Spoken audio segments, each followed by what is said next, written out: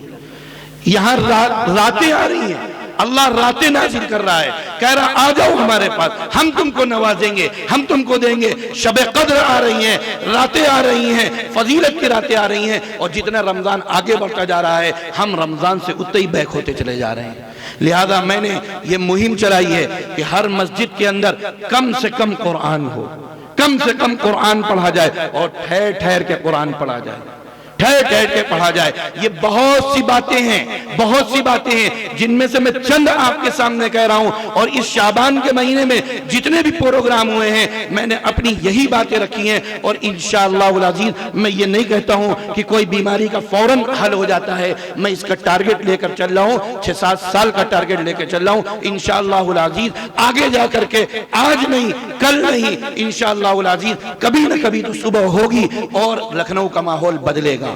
میں تو بس اتنا ہی کہتا ہوں کہ میری ہمت کو سراہو، میرے ہمراہ چلو، میری ہمت کو سراہو، میرے ہمراہ چلو۔ میں نے ایک شمع جلائی ہے ہواؤں کے خلاف،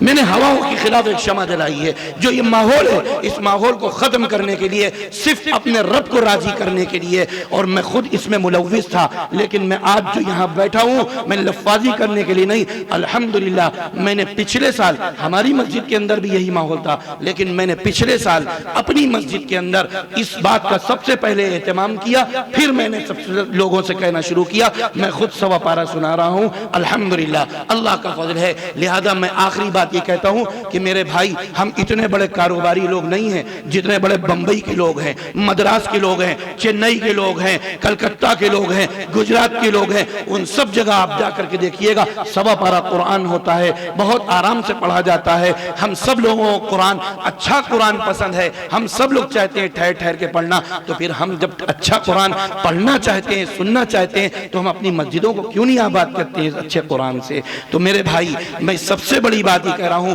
کہ ہم قرآن کو سننے جاتے ہیں لیکن گناہگار ہو جاتے ہیں، نہ مقتدی کو سمجھ میں آ رہا ہوتا ہے، نہ حافظ قرآن کو سمجھ میں آ رہا ہوتا ہے۔ اس کی بہت سی خرابیاں ہیں، بہت سی باتیں ہیں جو میں ان چند منٹ کے اندر نہیں کہہ سکتا۔ اتنا ہی کہہ رہا ہوں کہ آپ تمام حضرات اپنی اپنی مسجدوں کے اندر، ذمہ دار حضرات اپنی اپنی، اور ہاں میں آخری بات 3 باتیں کہتا ہوں۔ میں کہتا ہوں 3 مجرم ہیں، لیکن سب سے بڑے مجرم متولی حضرات ہوتے ہیں، اس کے بعد عوام ہے، اس کے بعد حافظ صاحب ہیں، اور سب سے بڑے مجرم وہ کون ہے؟ مقتدی۔ وہ متولی کیوں ہے؟ وہ اس وجہ سے مسجدیں کم ہیں، حفاظ زیادہ ہیں۔ حافظ حضرات آتے ہیں اور کہتے ہیں کہ مجھے قرآن سنانا ہے، وہ کہتے ہیں ہماری مسجد کے اندر 3 پارے سنائے جاتے ہیں، 5 پارے سنائے جاتے ہیں۔ وہ کہتا ہے جو بھی سننا ہو میں سنانے کے لیے تیار ہوں، بس مجھے مسجد چاہیے، مسجد چاہیے۔ لہذا وہ حافظ تیار ہو جاتے ہیں۔ مقتدی حضرات تو یہ چاہتے ہیں کہ جتنی جلدی مکمل ہو جائے اتنا ہی زیادہ بہتر ہے، لہذا اس کے بعد حافظ صاحب مجرم ہے کہ وہ کیوں سناتے ہیں ایسا قرآن جس میں اس سے بہتر ہے۔ میں کہتا ہوں اپنے گھر میں تراویح پڑھ لو، لیکن قرآن کی بے حرمتی مت کرو، قرآن کی بے حرمتی مت کرو۔ اللہ تعالی ہم سب لوگوں کو قرآن کی عزت، اس کی عظمت کو سمجھنے کی توفیق عطا فرمائے۔ وآخر دعوانا الحمدللہ رب العالمین۔ جزاکم اللہ، جزاکم اللہ۔